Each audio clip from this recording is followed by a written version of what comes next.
Yo, welcome to the Mansys Podcast. This is podcast number 2. Play the music. Gets me every time.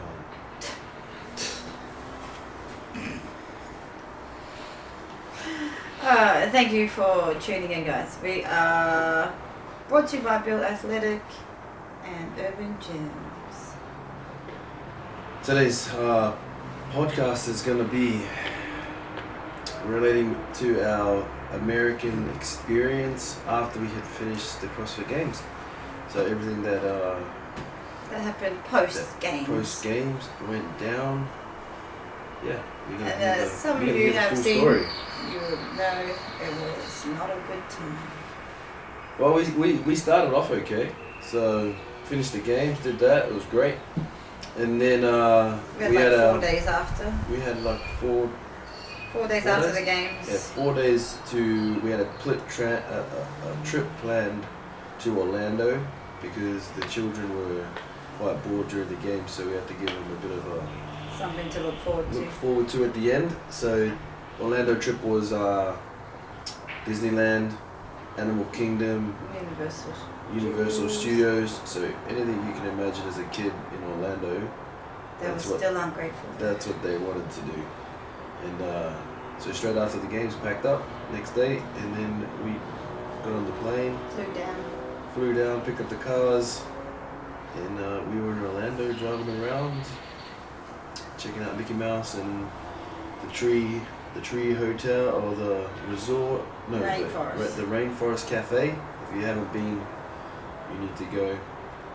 So that was all the plan, and that was what we were going to do, and then we drove to the airport in Miami to fly out. And Well, we'll tell them about the experience first. Yeah, but that was the plan. That was what was supposed to happen, and then we're going to go to the airport 3-4 days later and fly home. And then we fly home. But, so we're going to rewind. So we were in Orlando, and what was the first park?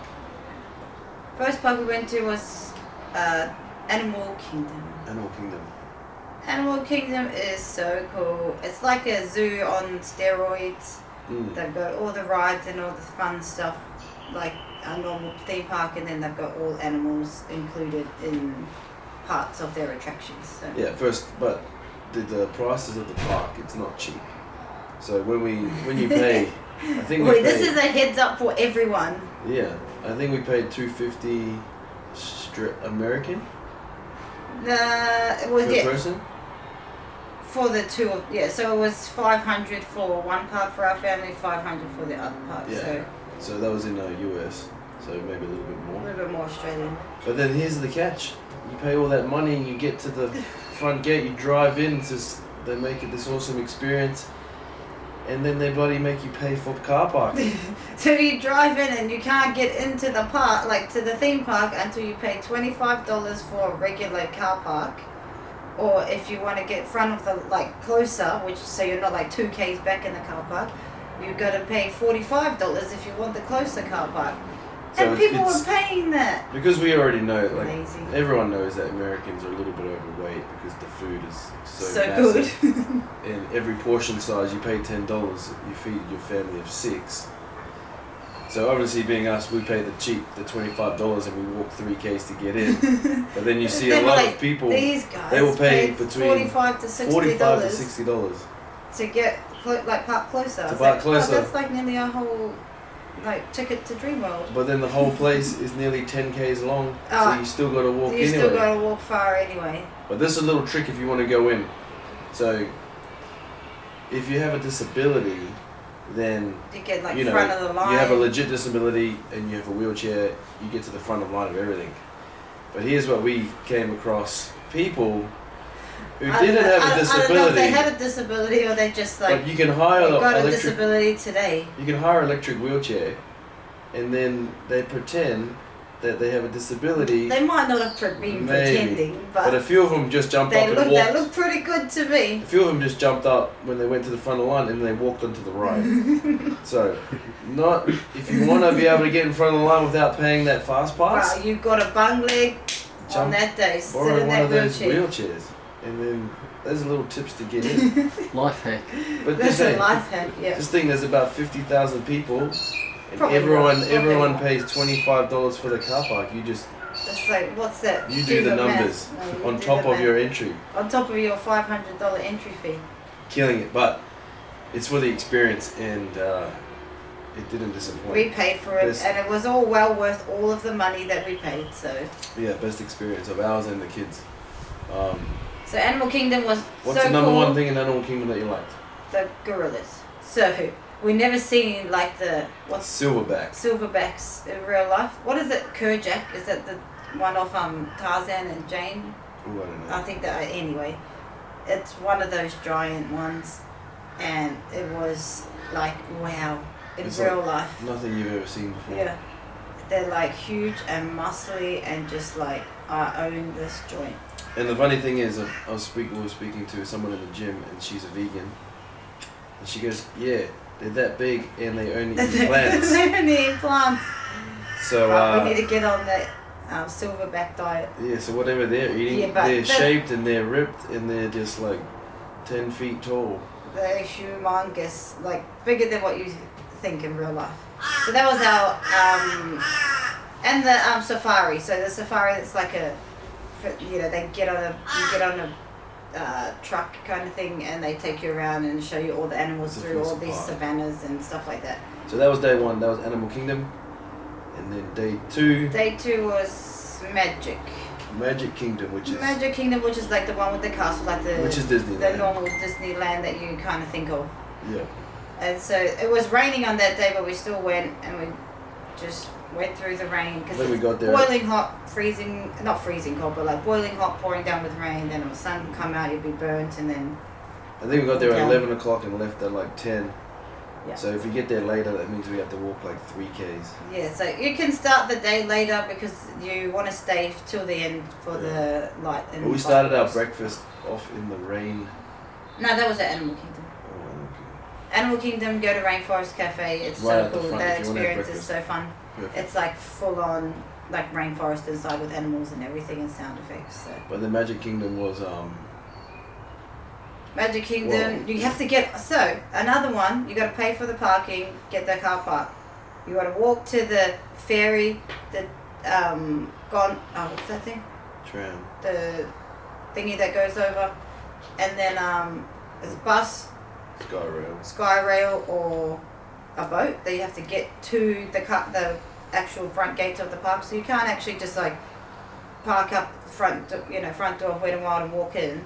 You have to get on a boat to get to the front doors of.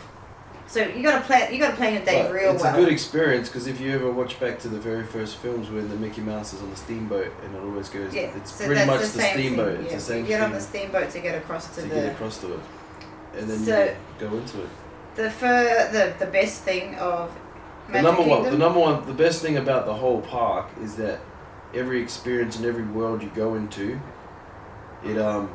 you might wait 2 hours, but the journey from the line, from the start to the finish, is you go through the whole world. Lining up in the lines is just as cool as a ride.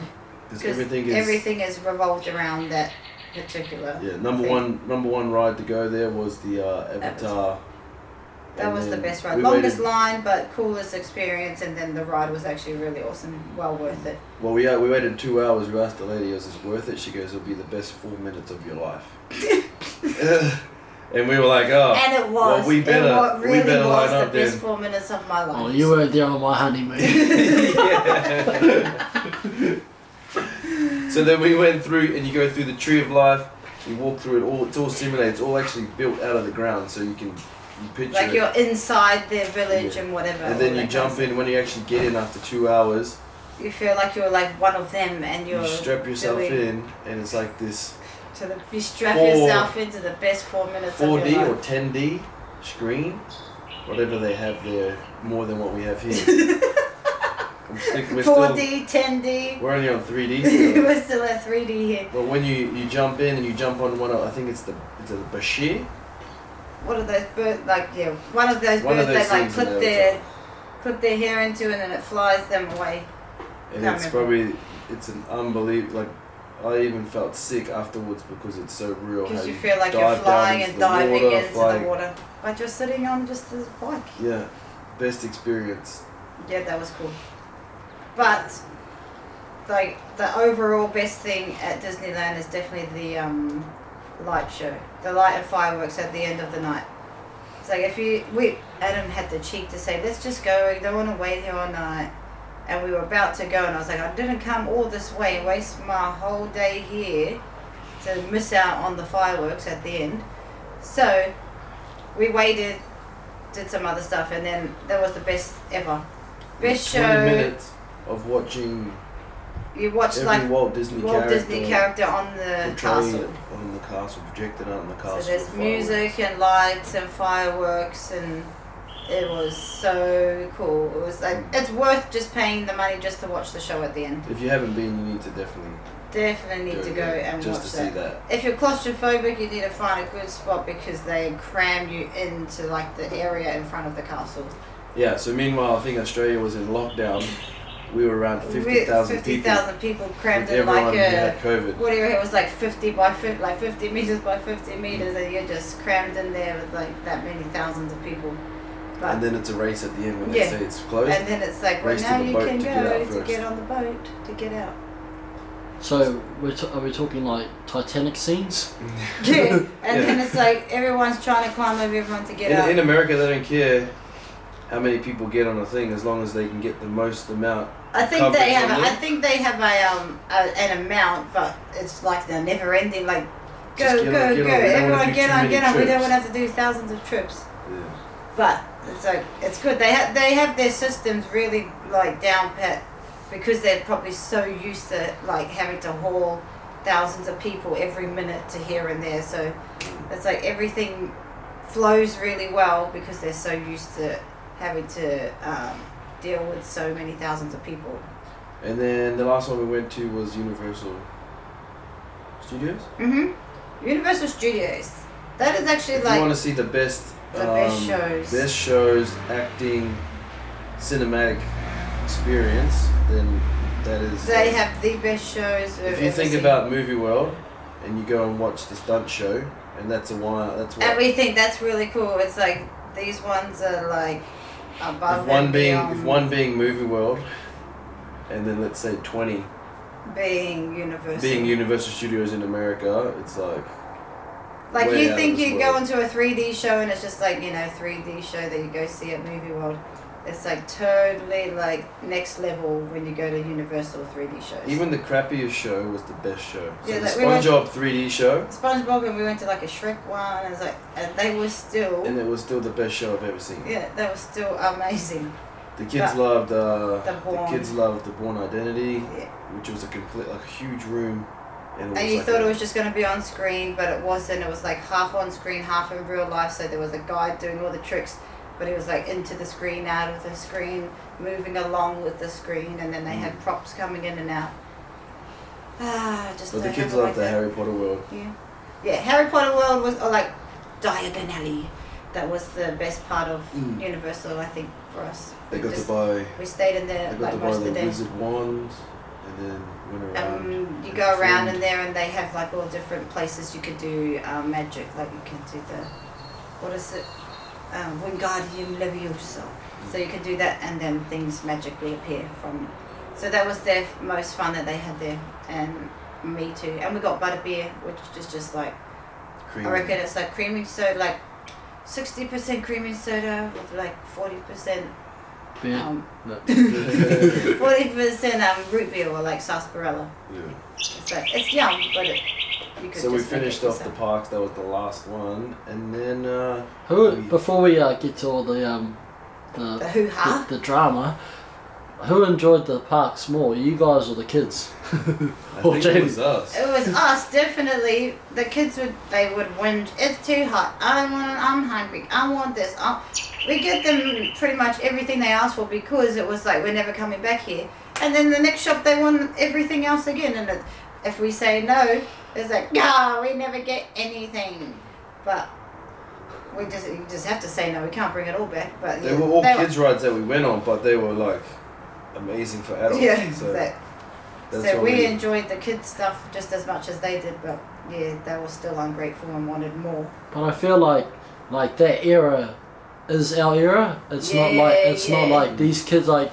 Yeah, man, like they're not Harry Potter fanatics, like, you know what I mean, like, or like Walt Disney, like. Even like the Simpsons, you know, it's not even a thing nowadays. No. It's like they had like a Simpsons whole like area, like with all the Simpsons stuff, and they kind of still were like, oh, that's cool, but like didn't really like. They don't appreciate it because they were like, they don't even really know the Simpsons. Yeah, they just want like slime and what are those gadgets? What are they called? Fidgets. They just wanted fidgets the whole time. They should make it like a fidget world. Yeah, if they did, wow, they would and like. And this generation would like it. Yeah. So all three parks. We definitely loved it more and enjoyed it more than the kids. I would definitely go back there if you want to go to Orlando. That's a pretty amazing experience. To all those places, yeah, for sure. So we finished up there, went home, packed up. And the next day we were making our way to Miami. Yeah, so we were just driving to Miami because we were flying out that night. So we just. But first, we did get the best pickup truck. Oh, so in like Silverado. Madison and stuff, we got like a van and whatever because we needed a bigger van so we could fit all the bags in. It was really our bags. Tarago. So we got like a Tarago kind of thing so we could fold the chairs down, fit everyone's bags in. And we thought, yep, sweet, we got it good. And then we get to Orlando. The airport's like, oh yeah, pickup trucks are cheaper and better, and they're like, how did we not know this? And we just ended up with like a mean ass, massive truck. Like what is it? It took me a Ram. Silverado. It took me 10-point turn to be able to park the bloody thing. Oh, it was. He was getting mad. I was. The car parks are not meant for big cars, even though you're in America. Yeah, their cars are giant. It was so cool though. We were like, cool, how are we gonna go back to a normal car now? So then we used that car, we travelled so they're cheaper than getting a van, get a pickup truck. Yeah, get a pickup truck. Minivan was way too expensive, doesn't hold anything. So then we travelled there. Cool. It's not cool. So then we travelled there and we travelled to Miami. Before we got to Miami, obviously you need to fill up the car. So we put it in the Navman or the GPS. Like the closest petrol station to the airport, which wasn't even the closest petrol station, it was just close. It was just the airport. It was just the petrol station. And then we thought, oh yeah, it doesn't matter. We're in Miami. Everything's safe. Yeah, it looks cool where we were driving until we turned down one street and then. Turned down one street. We were in the ghetto. Everything was boarded up, and then. No one walking the streets. No one walking there. And then we got to the petrol station and we were like, oh. Definitely no Australians walking the street. No. And then we got to the petrol station and. It was one of those petrol stations where people with like, I don't know, in Australia we call them the wife beater singlets. The Bonds ones. The Bonds ones with the like baggy pants, like gangster. And we were like, whoa, where are we now? Like, this is the real America. This is like gangster area. So obviously, it probably wasn't even to them, but to us, we were just like, what is this place? I was like, can I record this? This is like the movies. Yeah, and then you ask her to get out and fill up the petrol. Hell no! She doesn't want to get out of the car. I was like, no way. So luckily, I figured out how to put the credit card into the machine, so I didn't have to go inside. See, he was more scared than I was. He just put the credit card and put the picture and hurry up. Well, when there's like 10 people who just look like they live outside the petrol station, it doesn't look like it's a safe place. It was like they were hanging out at the petrol station. Halfway through filling up the petrol, you then see all these kids, not kids, like teenagers, adults, come on their dirt bikes with no helmets and start revving them up, going like all around the cars. I was like, oh my gosh. It's like, this is in the movies, this is where you die. I wanted to get my camera out, but I was like, bro, I would get killed if I did that. Yeah, meanwhile, while I'm filling up the petrol, you just hear the doors locked. Like, yeah, sweet. I was like, the kids and I are safe. You're safe. Remember, you're not in the driver's seat. You don't even know you haven't even driven a car yet because you're too scared to drive on the other side of the road. Hey. So then luckily we did that, filled up, and then just quickly got out of there. And then. But that was a cool. Like I was like, lucky we had that experience. That was like the real. True like, American the experience. true American experience. I mean, they probably were nice as people, but we just were like, this is gangster area. Yeah. So from there, then we travelled to the airport, dropped our car off, got all the luggage. Got into the airport, started checking our gear in. Yeah. And everything was going alright to start with. We let Johan and them, they went first because they were in line. And then it took them a while, so we jumped in another one and said, oh, can you do ours faster? And then it took them about 45 minutes. We were just standing there waiting. They're just like, oh, we just need to make a call. Acting as if it's like no biggie. Yeah. And they were like, this doesn't take this long, surely. We waited there probably another hour. And they finally came and said, oh, we're having a few dramas. Because it's coming up that your flight is saying you have to go to New Zealand. And New Zealand is saying they're not going to let you come back because you're not a New Zealand citizen. So how it all was, our flight went through New Zealand, ended there, and we were getting a flight back to Australia. But because that week, literally like a few days before we got on our plane home, New Zealand closed the borders to the world.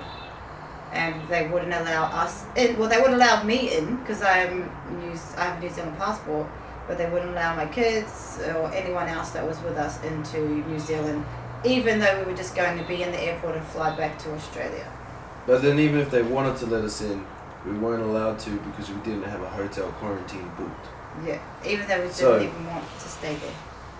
So anyway, New Zealand wouldn't let us in. Australia was, trying to help us and say, yes, you can stop off. Like, because our flight went to Brisbane, then to New Zealand, then we were flying back to Brisbane. Australia said, yes, you guys can get off in Brisbane if New Zealand will allow you. You have to get that permission first. New Zealand said no. So, lo and behold, we were not allowed on the flight because the airline wouldn't let us on because New Zealand said negative, you cannot enter. Yeah, so then our guts were sick. We were just like, what? So what do you mean? What happens now? We were just stuck in an airport in Miami. They just well, sorry, we can't let you on. We've got to move to the side. I was like, so where's another flight? Get us on another flight. There's none. There's no flights. They only have the same flight running each day. And that flight we were never allowed to get back on it the next day because New Zealand was never going to allow us in.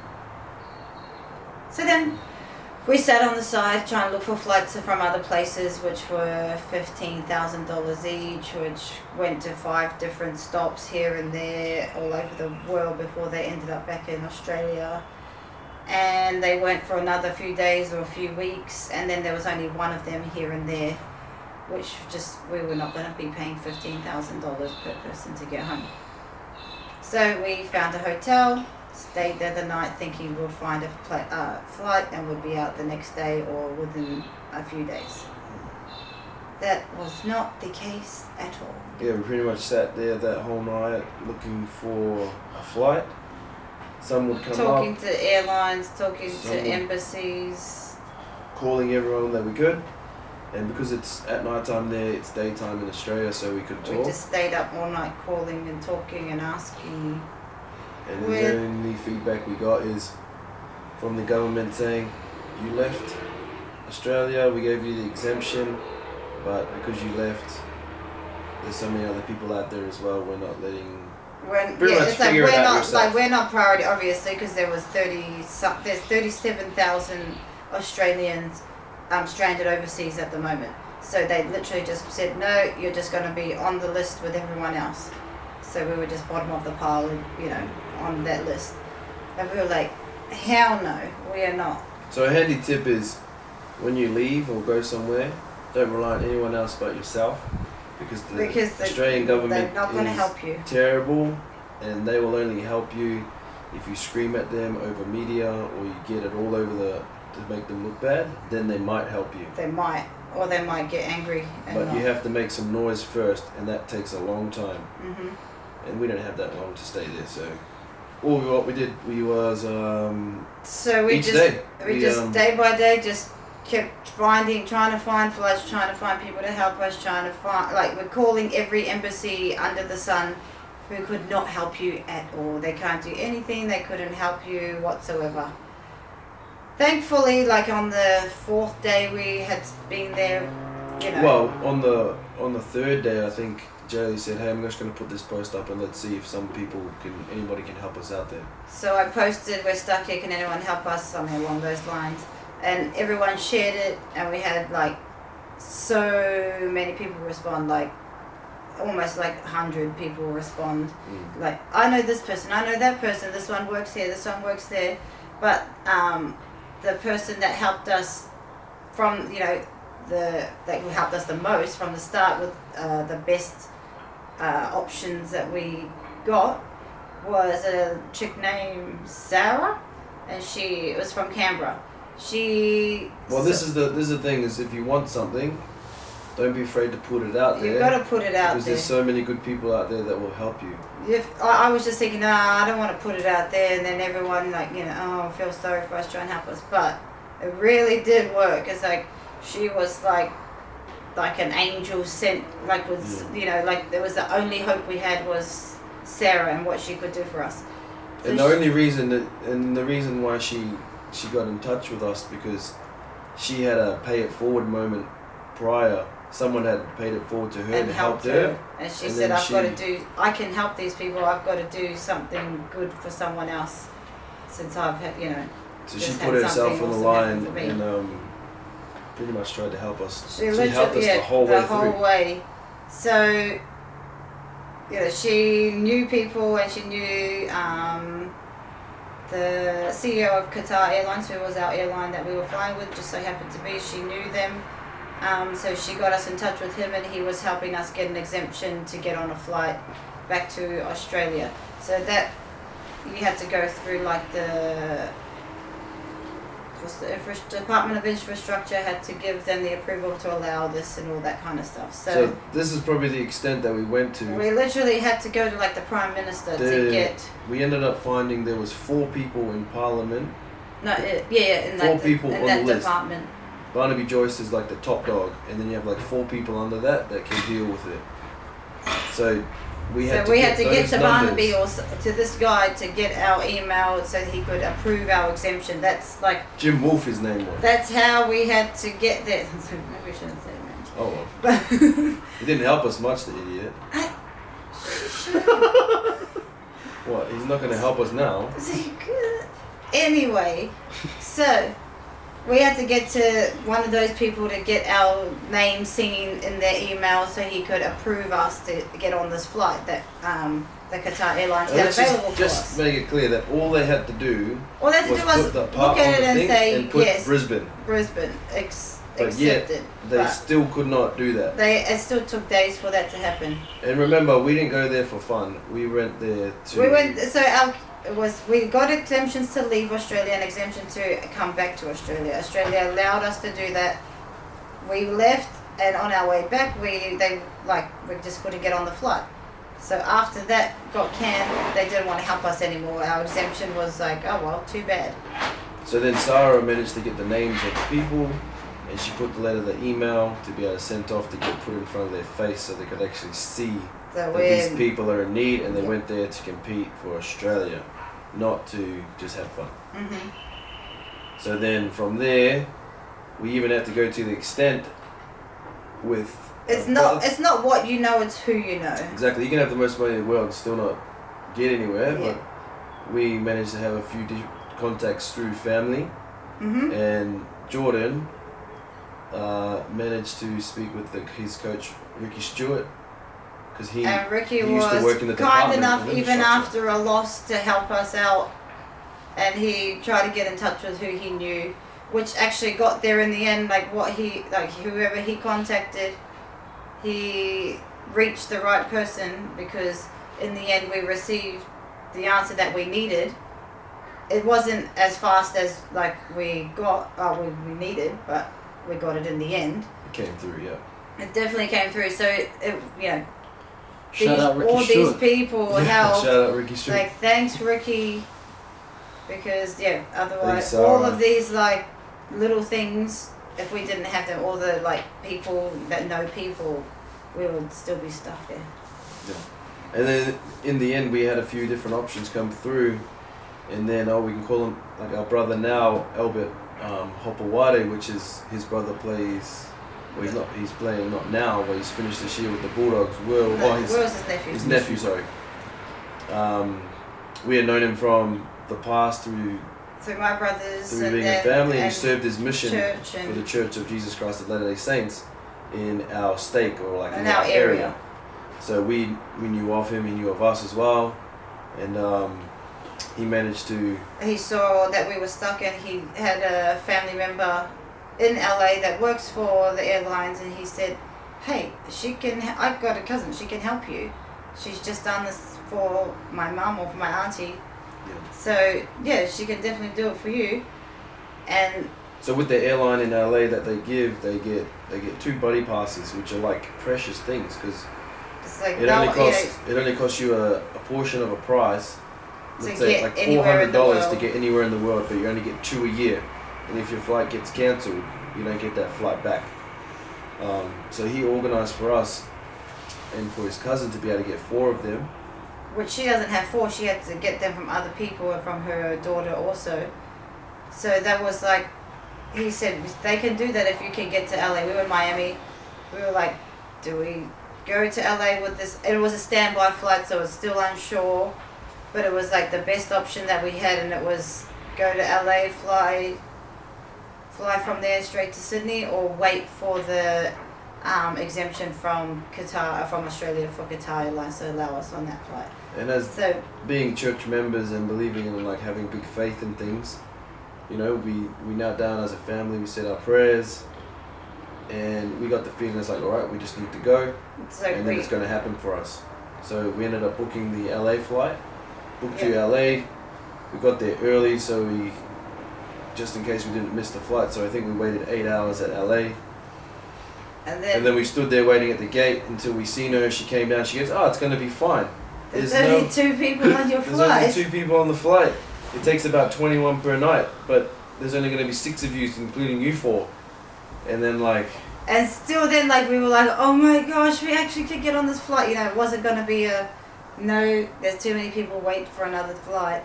It was like, we really are going to get on a flight tonight. And you're still not 100% confident until you get on the plane and the plane's taken off.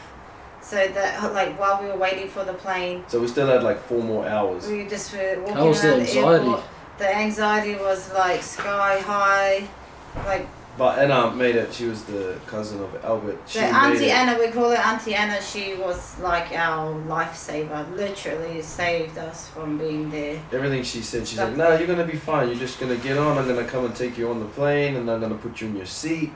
So we believed her, but we had never met her, so we still had this kind of doubt. So it wasn't doubt that she wouldn't get us on the plane. It was doubt is this actually real?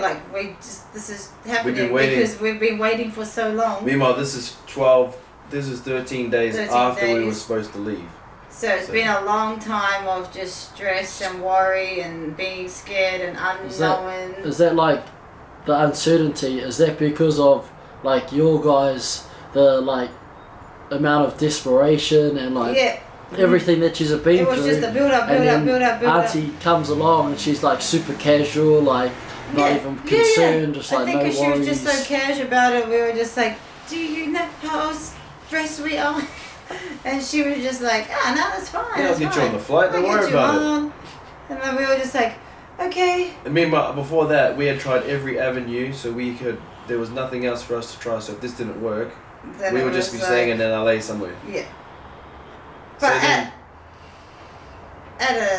we knew people would take us in. There's lots of people would take us in. So then we got through, she checked us in, we're like, oh sweet, we're 50% of the way, so we felt a little bit better. We had to wait for another 4 hours. Then we sat at the gate right at the front, and there was no one else around us. There was only 2 other people, and we're surely we're on the flight. There's 2 people here with us sitting at the gate. So then normally in America you have to go and check your seat. So after a couple of hours I seen the guy come up, so I was just I'm just going to go check to see how many people's on the flight, can we get in? And he goes, yeah, there's 6 people including yous. here's your boarding passes. So then... And he gave them, we just like, okay, oh my gosh, we finally got our flight. Like, we didn't even look at the seats or whatever. It was just like, I took photos of the tickets because I was just like, these are our golden tickets home. Like, we actually got a ticket. We were definitely on this flight. I was like, I could cry right now. And then Auntie Anna comes and says, come on, I'll take you to your seat. She goes, oh no, we'll just change these seats around. So I mean, they were already, they were still good seats, but then she changed them She's like, oh no, I'll get you some seats, come with me. I'll change them to better ones. So then we walk on thinking that, just a normal economy ticket. Just like, we're just getting on a plane, we don't care where we sit. Because we legitimately paid $400 for the ticket. It was $300. $400 each. $300 each per person to get home, because Auntie Anna is a legend. So then she walks us on, and then we bypass the economy, and she turns left. You never turn left when you go on the plane. That's only for first class people. You can pay for that. So we turn left, and then all you see is these 4 cubicles. And then the flight attendant's like, oh, here's your seat. And this was the first class. Like, the kids were like, Mom, are we sitting here? And they were just like buzzing. I was like, I'm buzzing as well. Like, it was crazy. We're like, are you serious? We're sitting here. If you've never experienced first class, you just have to do it once. You just got to do it once. I know we would never have done it once if it wasn't for Auntie Anna. Yeah. But just pay that $5,000 ticket. Lay down bed. To Sydney to get on it. But you actually get food on a plate with a knife and a fork. It's not plastic. It's not in a tin. And then whatever you want, they just bring you. You just push the button and they come. Do you want some more food to it? Yes. It's like the kids were living the life. They were loving it. So all the snacks, all the food, everything. That 13 days of kind of like hell, not knowing about to get back, all came to the end of like, all right. If there's something good had to happen, and this was. We did everything. It wasn't well worth the stress and whatever, but it was definitely like a relief. We always believe in 50% of the work needs to be done by yourself, and then 50% of the work will be done by the Lord. This is if you have faith. We have faith because that something would have happened because we done everything possible and nothing had happened. So not so much 50%. So we do our part. If we don't do our part, you can't expect the Lord to do anything if you're not going to put the effort in. Just like anything, you've got to put the effort in for some, for some reward. So then we got on the plane. Just a question, was there any like stage, like you guys are finally on the plane, like heading home, was there like ever a stage like, because you're in like your own cubicles, where you're just like lying there or sitting there, whatever you're doing, and just like reflecting and just like, man, we're finally home, like we're just like as soon as I was on the plane and like, we were sitting and actually finally felt like we've taken off, we're in the air, I was just like, oh, none of that even happened. Yeah, I think we said before we got there, we're like, nah, we can only be like happy once we sit on the plane and locked in. Yeah, and as soon as that like kind of chill actually happened, in the air, like in the air, we were just like, oh, like all of the like stress had kind of just. It's like, gone. We didn't even, like it wasn't even a thing anymore. So, and then so we flew in, perfect flight, best flight, 14 hours. 15 hours flight, but you could flew sleep to Sydney, for 10 of it on a bed. And then flew back to so then the stupid rules of Australia at the moment. So we flew into Sydney and we fully had like the army and people like guiding you through the airport and there were 6 people on our flight. There was only 6 people on our flight. Everyone is dressed in full length PPE gear all the way down, and they walk you everywhere. You can't touch anything, you can't go anywhere, you can't anything. Anyway, got through all security, get out to the bus that takes us straight to the quarantine hotel, and there's army guys like take your bags, guide you on the bus, there's police escort to the hotel. And this is a 50-seater bus for 4 of us. There was 4 of us. Are we talking like Monsters Inc. when the monsters get touched by the humans? And then they got to spray you, and that's like exactly how it was. So we pretty much get on the bus. It's 50-seater for 4 of us. Police car, bike at the front and back. Just in case we escape. Just in case. You get to the hotel, jump out, and then you have 4 people from the army, 4 policemen. Like you get a briefing down of what's going to happen. They're nice enough. They're nice. They're all nice, but it's just like, this is overkill. Come on. And then you go in, they give you a talk at the front, and then... You sign all the papers, and then you go and get locked away for 2 weeks. And then you stay in that room and you don't come out. You don't come out for 2 weeks. But we were so lucky once again. The goodness had still kept coming. We had a full apartment, 2 bedrooms, 2 bathrooms, full kitchen, dining area, balcony, lounge. So we cannot complain about our room. It's probably it's probably the best place. The best situation for quarantine we were in. And then we had awesome food. I mean, yes, we eat healthy, so it wasn't like... It was still healthy food, It was still healthy-ish or like decent food, but it was just not enough protein and veggies and blah, blah, blah. All that kind of stuff that, you know, when we meal prep, we have. But it was still really good food. We still got Uber Eats sometimes, and we still needed, like, you know, our proper snacks and la, la, la. And then Auntie Gemma and Uncle Sam bring us a whole month's worth of groceries. Month's worth of Kit Kats. Month's worth of Kit Kats, which we pretty much ate all of. So that like saved the kids' lives because they always, I'm hungry, because they just didn't have endless supply of snacks. So Auntie Gemma and Uncle Sam came to their rescue and ours, and we just had so much food in the end. It was so good. So each day was kind of like, it was getting worse and worse because the kids got nothing to do. We were getting bored. And then... The boredom, after a few days hits real hard, and you just like, well, we had a schedule. First day we had a schedule. We're going to do this, at this time, you know, all these different things, so our day was full, so it just kept flowing.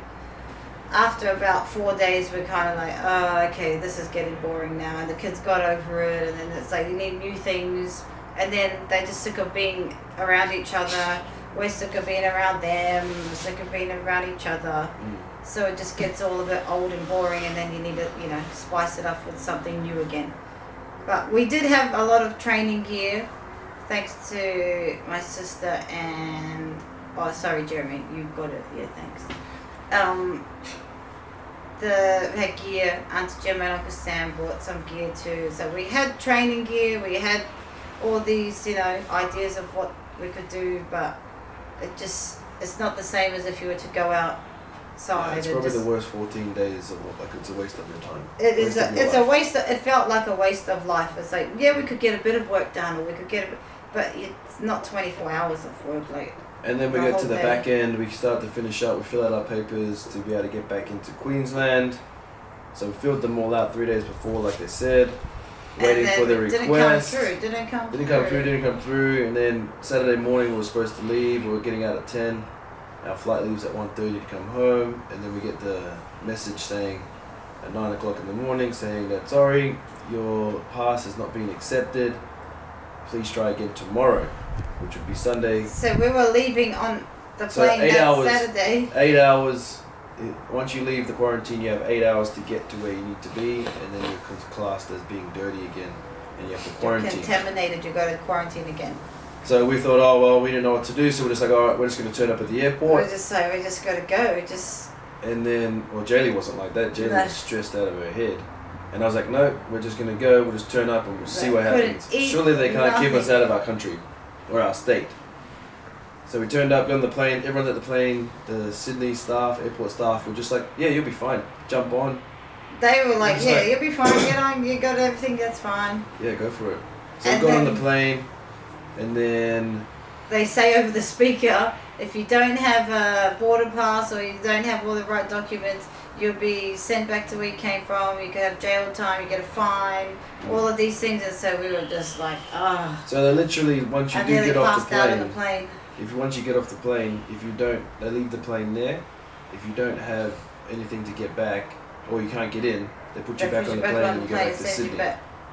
To where we don't even live. We had all that paperwork, we were like, oh, let's just try this, we're going to walk in, stressed as, and then they just go, oh, you just go line up there. Because we walked in and they're like, what are you here for? And we're like, we live here, we just did quarantine. They're like, oh, you've done quarantine, just through there. And we were like, excuse me? Excuse me, you just scared the crap out of us this whole time with you don't have this and you don't have that, you're going to be fine, you're going to be sent away, you're going to have to quarantine again.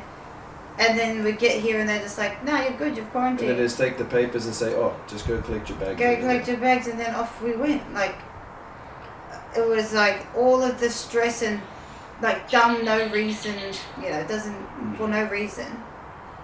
So then we get our bags, and then we head back out, and then Jaylee's mum did the haka for her. It was like, no, my mum and dad were waiting for us, and out the front, the people out there were like, oh no, they're not coming out, they're going to quarantine. And my mum was like, what? They were like stressing out, like, they're not going back to quarantine. Anyway, we come out, because they hadn't heard from us, we come out, and she was just like, they're here, they got out. Just couldn't believe it, because there was just too much, like, up and down stress and emotion, and it was like, we made it out. And I was like, get us out of this airport before they take us somewhere else. So we made it out. So we got it out. It was just, it was a relief. Like, I was bawling my eyes out because we actually got out of there and out of that crap whole situation. And then we jumped in the cars and we headed to what was supposed to be a family dinner. Yeah, so everyone. Oh, you don't want me to tell? Let me tell you. Okay, go. So we jumped in, and then prior to this, we already had a little. It was Jaylee's birthday. Oh, it was my birthday on that Saturday. Didn't even know about it because I was too busy like dying. So we had Anthony. All of the family had planned it all out to have a surprise party at the gym. Oh, so Adam never gets stressed, but he was more stressed that day than ever before because we might not have been able to make it to this whole planned birthday because we would go back to quarantine. There was music, food was ready, there was everything there, so we might not have got there, but in the end, we turn up, jump out, and then the brothers put on a haka for the birthday and for the welcome back, and it was just like if you're a spiritual person and you feel spiritual things, that's what we do. We feel it, and just the overwhelming sensation of love and support. And then all of our gym family was there as well. So everyone was there. There was food. The Koi boys came. They were singing. It was organized. Chloe set up a balloon stall or a big backdrop. So in the end, it all turned out.